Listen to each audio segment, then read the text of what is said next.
Buenas tardes.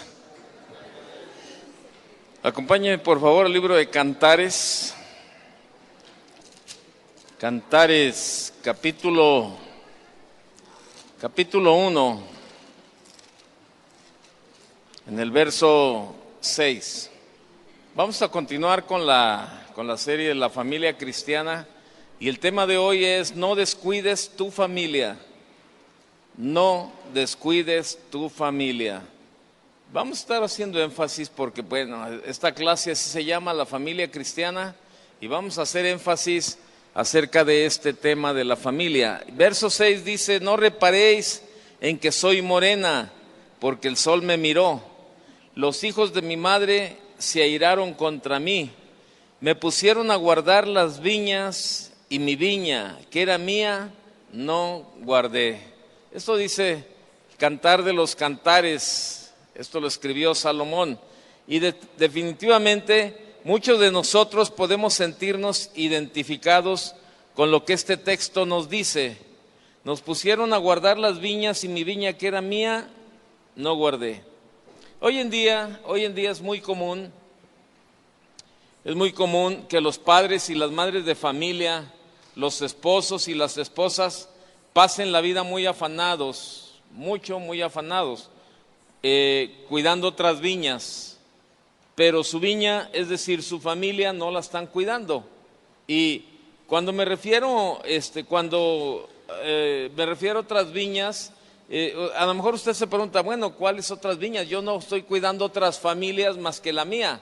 No, me refiero a otro tipo de viñas que muchos de nosotros cuidamos a veces aún más que nuestra propia viña o a nuestra familia. Y eso puede ser el trabajo, puede ser los amigos, pueden ser los negocios, pueden ser las relaciones sentimentales me refiero, puede ser el deporte, pueden ser los estudios y aún, fíjese bien, aún los ministerios de la iglesia. Yo quiero que quede bien claro algo que le quiero decir.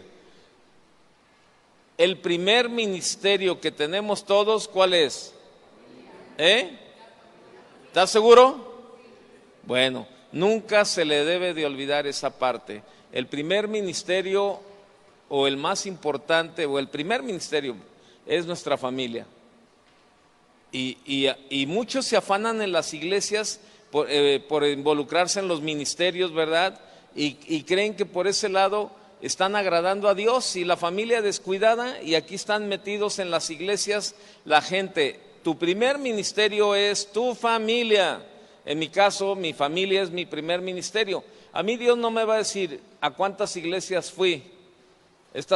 Ayer acabo de llegar del estado de Colorado y perdón porque no vine hace 8 días, venía llegando del estado de Washington, de allá de Yakima y de Seattle, y ayer fui a Denver y a Colorado Springs, ¿verdad? Pero a las iglesias, no ando de paseo.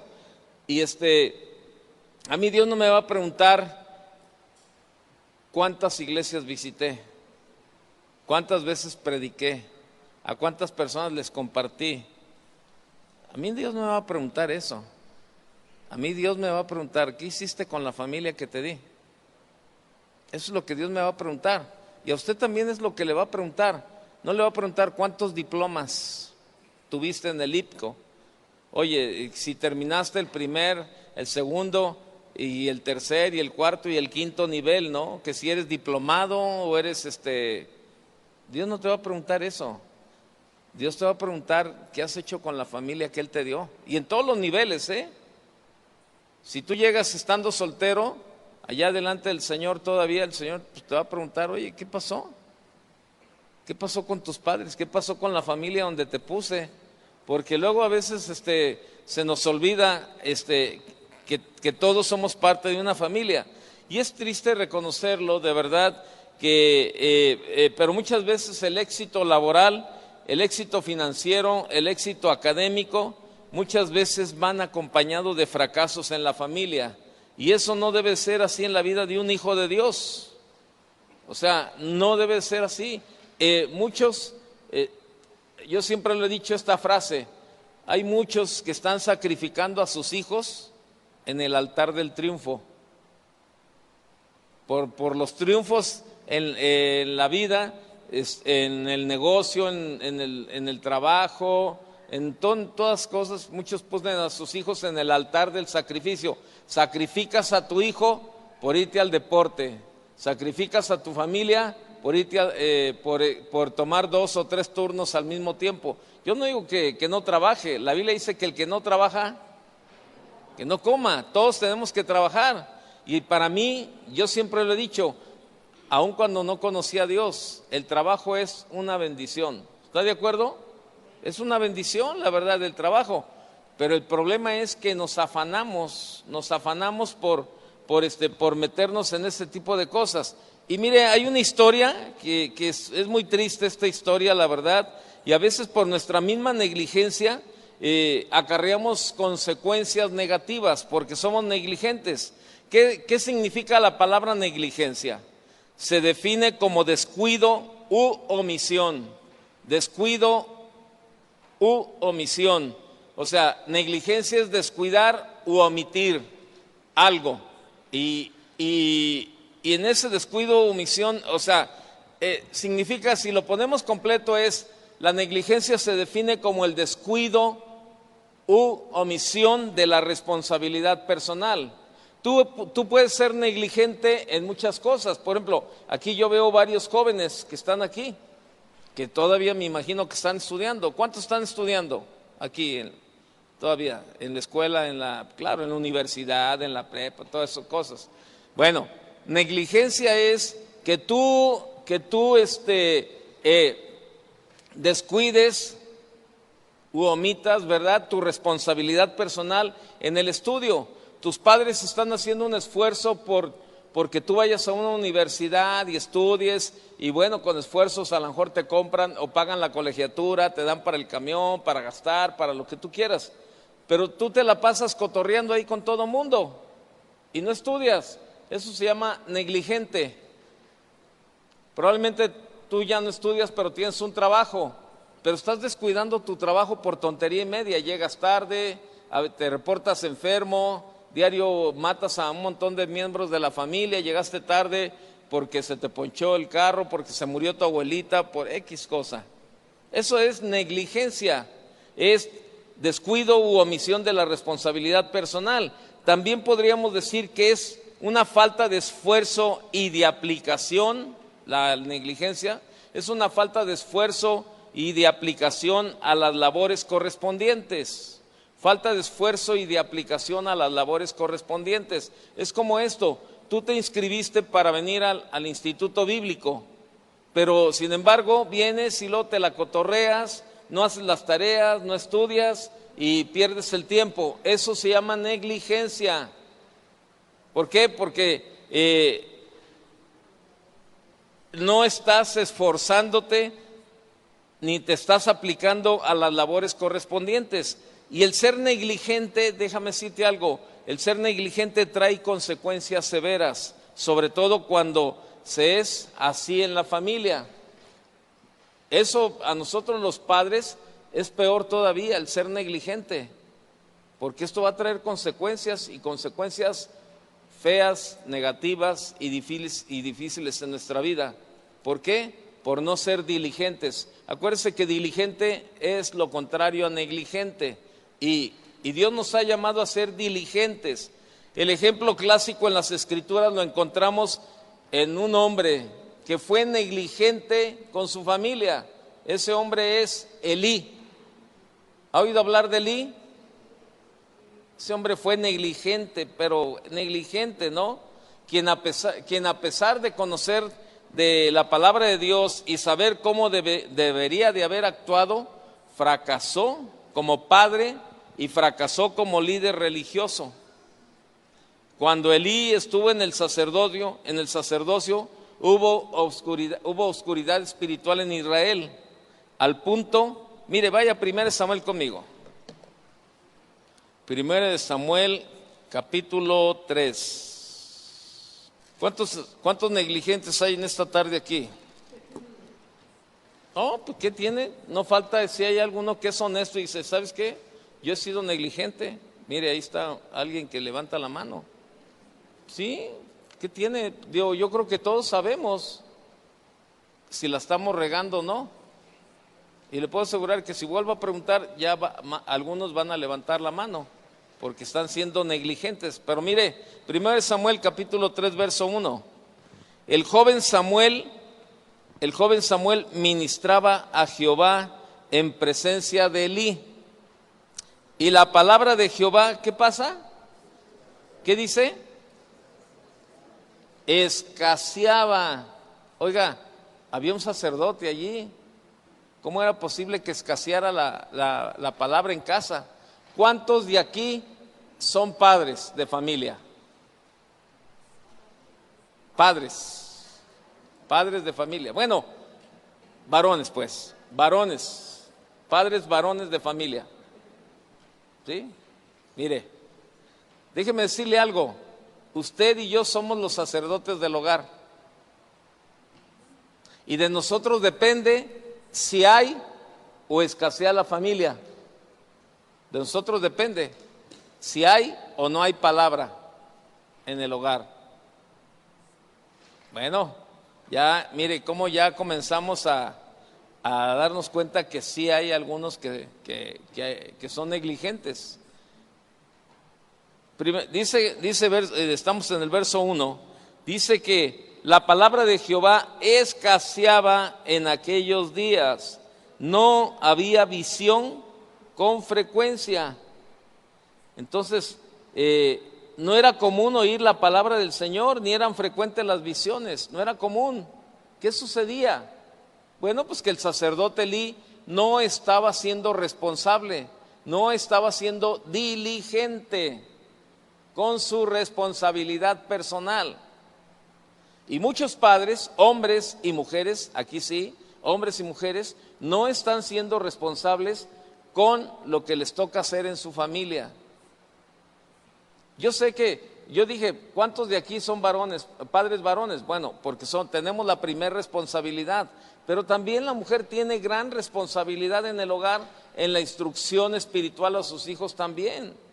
El esposo sale a trabajar, pero la mayoría del tiempo los hijos pasan tiempo con la mamá. La mamá tiene también que aplicarse en esa parte y ser la ayuda idónea con el padre, ¿verdad? Mientras el padre trabaja, ella tiene a los hijos en casa y es tiempo de estarles ministrando a los hijos la palabra.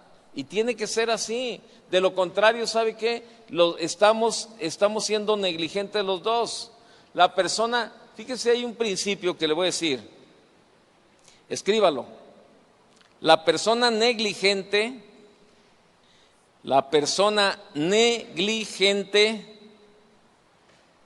no ignora.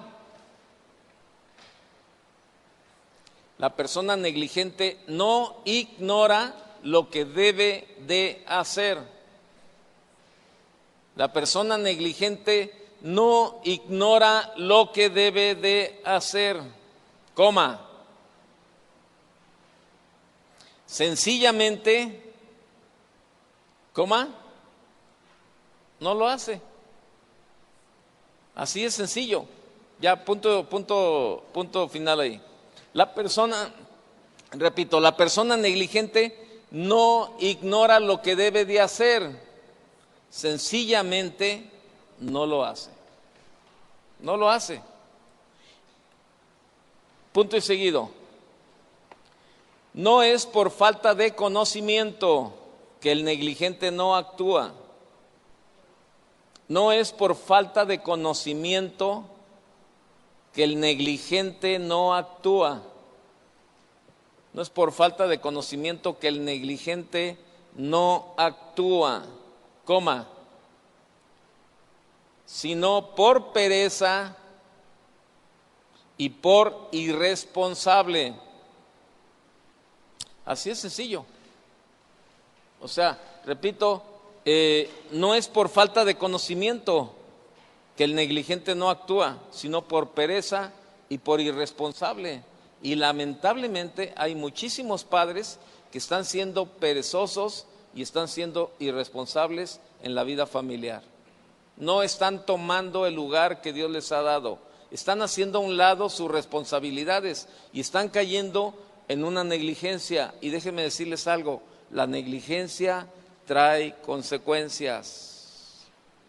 Eso grábeselo. La negligencia trae consecuencias, así de sencillo, ¿sí? Elí, el sacerdote Elí, sabía muy bien cuáles eran sus responsabilidades. Incluso un profeta llegó a advertirle lo que pasaría si él no reaccionaba. Sin embargo, ¿qué pasó con Elí? No reaccionó. Vaya conmigo ya a 1 Samuel al capítulo 2, verso 27. 1 Samuel 2, 27. Y vino un varón de Dios a Elí y le dijo: así ha dicho Jehová, ¿no me manifesté yo claramente a la casa de tu padre cuando estaban en Egipto en casa de Faraón? Y yo le escogí por mi sacerdote entre todas las tribus de Israel, para que ofreciese sobre mi altar y quemase incienso y llevase efod delante de mí. Y di a la casa de tu padre todas las ofrendas de los hijos de Israel. ¿Por qué habéis hollado mis sacrificios y mis ofrendas, que yo mandé ofrecer en el tabernáculo, y has honrado a tus hijos más que a mí? Has honrado a tus hijos más que a mí, le dice, engordándoos de lo principal de todas las ofrendas de mi pueblo Israel. Fíjese qué tremendo, cómo el Señor le manda un profeta para confrontarlo y decirle: oye, ¿qué no te acuerdas de dónde te traje? ¿Qué no te acuerdas de dónde te saqué? Le está diciendo el profeta. ¿No te acuerdas de dónde te traje? ¿De dónde te saqué? Y lo está confrontando al sacerdote y le está diciendo que ha honrado más a sus hijos que a él. Fíjese que hay muchos padres que son negligentes en esta área. La Biblia dice: disciplina a tus hijos, y luego después tú sabes que los tienes que... ay no, pobrecitos, la verdad, pobrecitos de los hijos, van a sufrir y van a hacer esto. Déjame decirte algo: si tú no los disciplinas, alguien los va a disciplinar. Y llega el momento en que Dios mete la mano también y disciplina a los hijos. Y qué tristeza cuando tú dejas esa parte, o sea, es cuando estás evadiendo tu responsabilidad como padre o madre y no disciplinas y no haces lo que tienes que hacer. Y al rato Dios mete la mano y tú sabes que la mano de Dios no es ligera. La mano de Dios es más pesada que la nuestra. Y Dios sabe por dónde tratar con cada uno. Eso era lo que estaba pasando con Elí. Elí era un negligente, era un sacerdote, vivía en la casa, vivía en el templo y tenía contacto con todas las cosas de Dios, pero era negligente, era irresponsable, era perezoso, era indisciplinado. O sea, qué tristeza de verdad.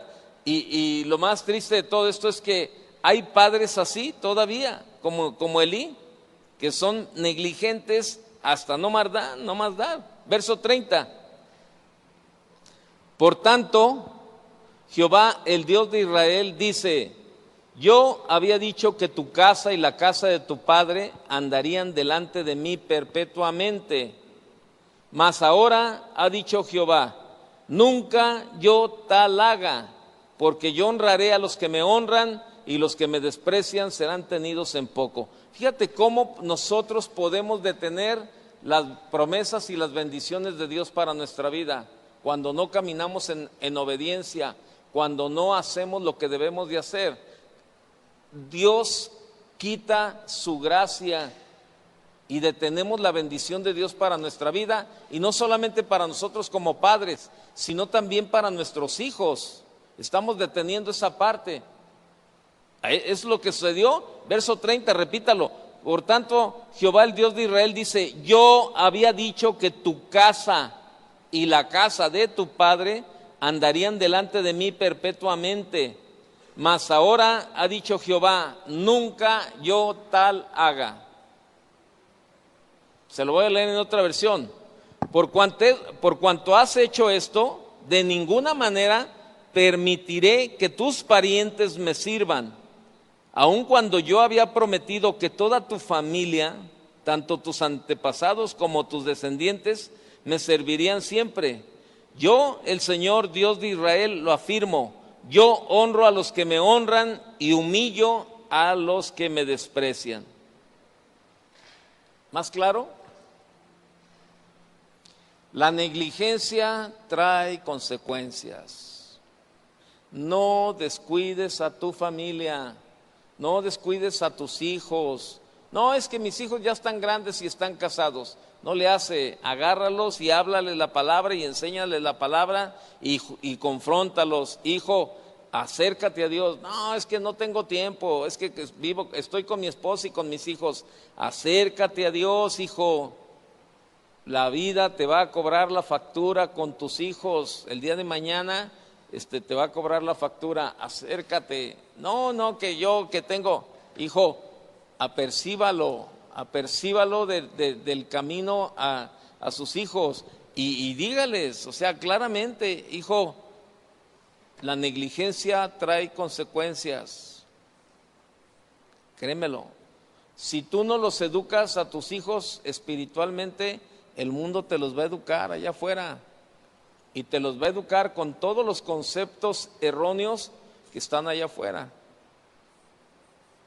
Es verdad, créanmelo, se lo digo, pero con certeza. Verso 31. He aquí vienen días en que cortaré tu brazo y el brazo de la casa de tu padre, de modo que no haya anciano en tu casa. O sea, aquí le está diciendo que todos se van a morir jóvenes, no van a llegar a la vejez los familiares de Elí. 32. Verás tu casa humillada, mientras Dios colma de bienes a Israel, y en ningún tiempo habrá anciano en tu casa. El varón de los tuyos que yo no corté de mi altar será para consumir tus ojos y llenar tu alma de dolor. Y todos los nacidos en tu casa morirán en la edad viril. Fíjese, en edad viril, o sea, en una edad madura. Pero qué tremendo el verso 34, vea, hasta dónde llegó la negligencia de Elí. Y te será por señal esto que acontecerá a tus dos hijos, Ofni y Fines, ambos morirán en un día. Órale.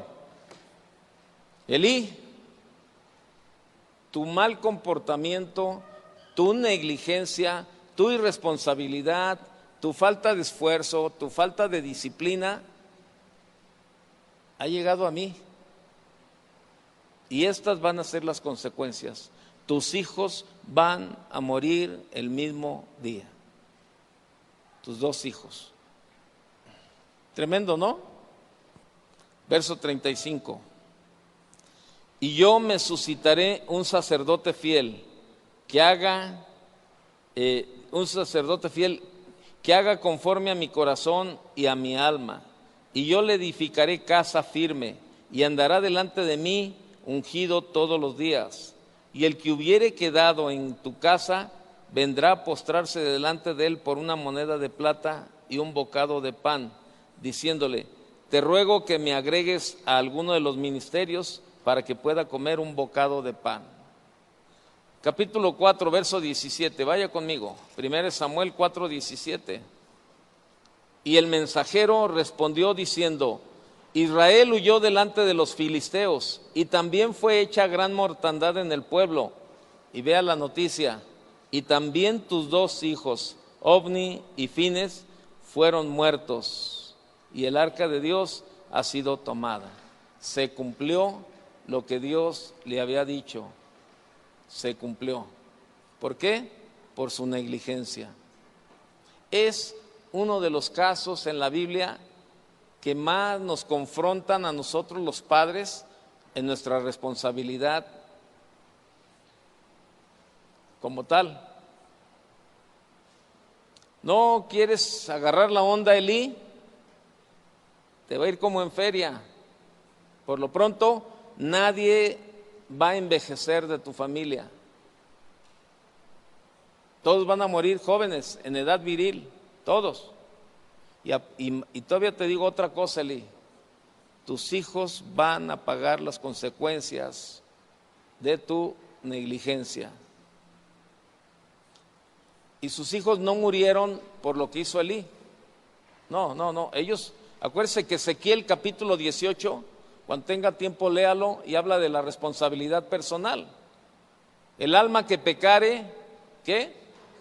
Esa morirá. O sea, no murieron, los hijos de Elí no murieron por la irresponsabilidad, o sea, por lo que hizo Elí. No, murieron por sus propias culpas los hijos, pero el padre no les estorbó. Ahora, este domingo, el antepasado que estaba yo en Seattle, yo compartí un tema que se llama Cuídate a ti mismo. Y la esposa del pastor me dijo, Toño, ¿saco a los jóvenes a su reunión o dejo a los jóvenes? No, le dije, déjalos, yo quiero al final, le dije, porque el tema va a dar para ministrar a los padres y para ministrar a los hijos. Y ahí los tenía a los papás y a los hijos. Entonces yo hablé de cuídate a ti mismo, ¿no? Lo que Pablo le decía a Timoteo, cuídate de ti mismo. O sea, porque yo le decía a la gente, mire, si yo le pregunto a usted, ¿cuál es su peor enemigo? Muchos van a decir, no, pues que Satanás. Otros van a decir, no, que el internet. No, pues que el celular. No, que... Y vamos a sacar un montón de tonterías. Pero el enemigo más importante en tu vida eres tú mismo. Tu enemigo más importante eres tú mismo. Y yo comencé a ministrarles, ¿verdad?, a la gente. Y yo hablaba mucho a los jóvenes y les decía, mira, joven, si tú no te cuidas a ti mismo, allá afuera hay muchísimas malas influencias y te van a influenciar. Si tú no eres influenciado por la palabra de Dios, no te preocupes, allá afuera el mundo te va a influenciar, pero no te va a llevar a nada bueno.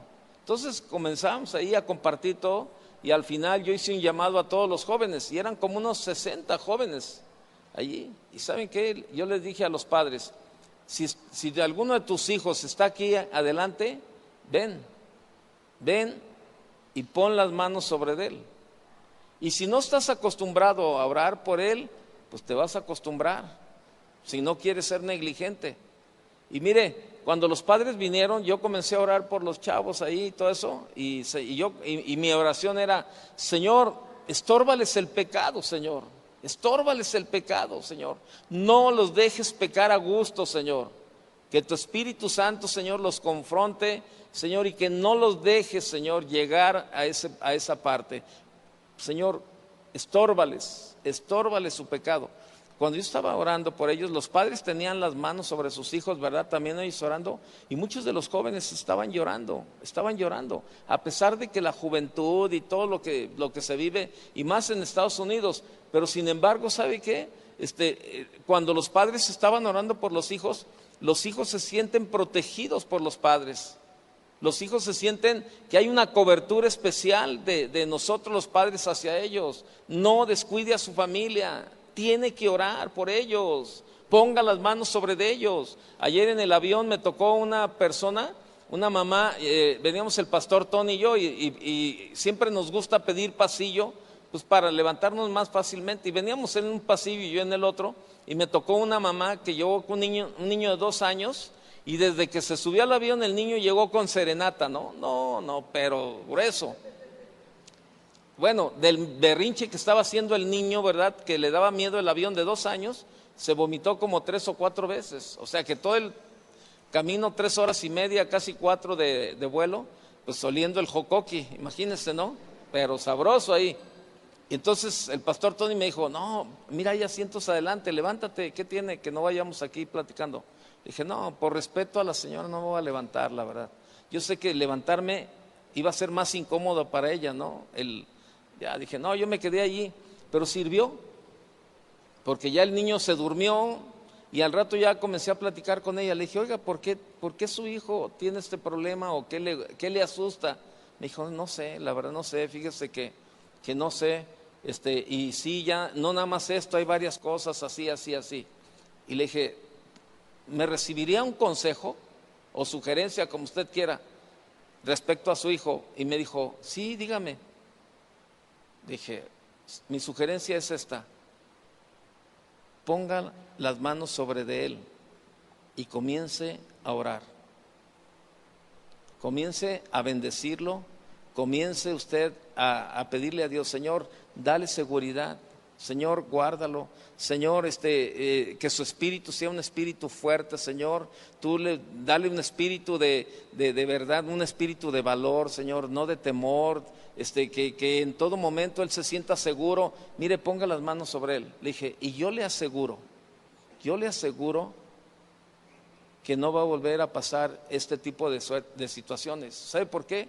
Porque muchas veces nuestros hijos se sienten inseguros en lo que están haciendo, pero cuando nosotros actuamos en la vida de ellos poniendo nuestras manos, estamos cubriéndolos. En el Antiguo Testamento, hace muchos años me regalaron un manual, por ahí lo debo de tener guardado, lo leí varias veces. Ese libro hablaba de los patriarcas, los antiguos patriarcas en el Antiguo Testamento, donde muchas veces los padres estaban muriendo y llegaban los hijos y les tomaban la mano y les decía: Padre, no te mueras, Padre, bendíceme, Padre, bendíceme, pon tu mano sobre mí, bendíceme, ¿verdad? Y sabe, es algo que muchos de nosotros los padres hemos perdido, la verdad, y algunos por vergüenza no les gusta hacer esto. Pero déjeme decirle algo: está descuidando su familia. Mire, yo le doy gracias a Dios que me dio la oportunidad de llevar a mis hijos y recogerlos de la escuela, pero siempre que íbamos en el carro, yo iba manejando, y eran los tres, y luego le ponía las manos a uno, y luego no alcanzaba, a ver, ella, acércate para orar por ti, y le ponía la mano al otro, y todo el camino iba orando por ellos y por sus maestros, por sus compañeros. Yo le decía: Señor, dale gracia delante de sus maestros, dale gracia delante de sus compañeros, y les ponía las manos sobre ellos. Señor, dale sabiduría, Señor, que aprendan lo que tienen que aprender, Señor, que dales la fuerza, dales todo lo que ellos necesitan en esta edad, Señor. Pero sobre todo, Señor, que tu presencia esté con ellos en todo momento, Señor, que sean testimonio. Créamelo, se lo digo, vale la pena intervenir. Entonces, probablemente ahora usted está atravesando alguna situación difícil por haber sido negligente en su casa.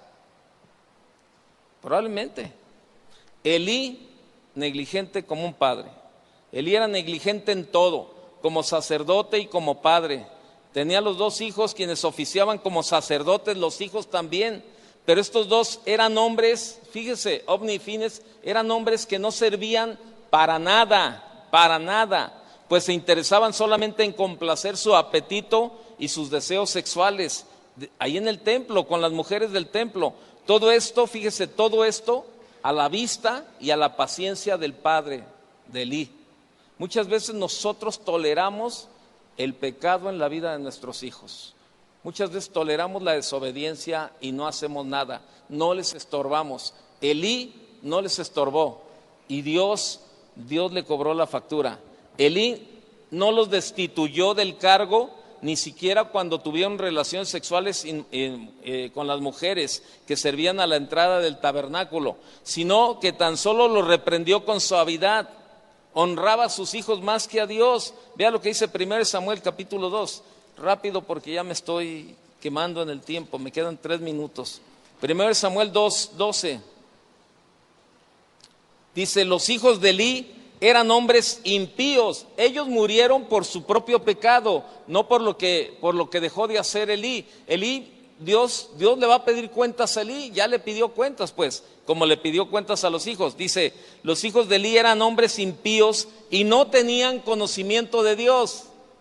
Vivían en el templo y andaban en el templo y oficiaban en el templo, pero no tenían conocimiento de Dios. Y era costumbre de los sacerdotes con el pueblo que cuando alguno ofrecía sacrificio, venía el criado del sacerdote mientras se cocía la carne, trayendo en su mano un garfio de 3 dientes, y lo metía en el perol, en la olla, en el caldero o en la marmita, y todo lo que sacaba el garfio, el sacerdote lo tomaba para sí. De esa manera hacían con todo israelita que venía a Silo. Asimismo, antes de quemar la grosura, venía el criado del sacerdote y decía al que sacrificaba: da carne que asar para el sacerdote, porque no tomará de ti carne cocida, sino cruda.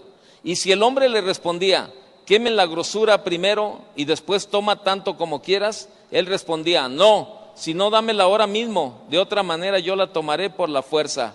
Era pues muy grande delante de Jehová el pecado de los jóvenes, porque los hombres menospreciaban las ofrendas de Jehová. Fíjese qué tremendo, verso 22 de ese mismo capítulo. Y les dijo, ¿por qué hacéis cosas semejantes? Le está diciendo Elí a sus hijos, ¿por qué hacéis cosas semejantes? Porque yo oigo de todo este pueblo vuestros malos procedimientos. Fíjese el verso 24, no, hijos míos, porque no es buena la fama que yo oigo, pues hacéis pecar al pueblo de Jehová. Si pecare el pueblo contra el hombre, los jueces le juzgarán, mas si alguno pecare contra Jehová, ¿quién rogará por él? Pero ellos no oyeron la voz de su padre, porque Jehová había resuelto hacerlos morir. ¿Ya? Se acabó el corrido. Y como dicen los dichos mexicanos, de tal palo, tal astilla. Y es que los hijos de Elí aprendieron esa conducta ¿de dónde? De su propio padre comelón. El Señor lo acusó de abusar de las ofrendas, comiendo lo mejor para engordarse, y efectivamente Elí era un hombre muy obeso. Vea lo que dice el capítulo 4, verso 18. Y aconteció que cuando él hizo mención del arca de Dios, le dieron la noticia de que a sus hijos habían muerto y el arca de Dios había sido tomada. Verso 18. Y aconteció que cuando él hizo mención del arca de Dios, Elí cayó hacia atrás de la silla al lado de la puerta y se desnucó y murió, porque era hombre viejo y pesado, y había juzgado a Israel 40 años. 40 años y no hizo lo que tenía que hacer. No recibió la advertencia del profeta. Dejó que sus hijos hicieran lo que querían. No lo hizo. Y si usted sigue leyendo la historia, usted se va a dar cuenta allí que verdaderamente no hubo descendientes jóvenes, que muchos de los descendientes de Elí no llegaron a la vejez. Todos murieron en la juventud. Las promesas de Dios se cumplen para lo bueno y para lo malo también. Que Dios le bendiga.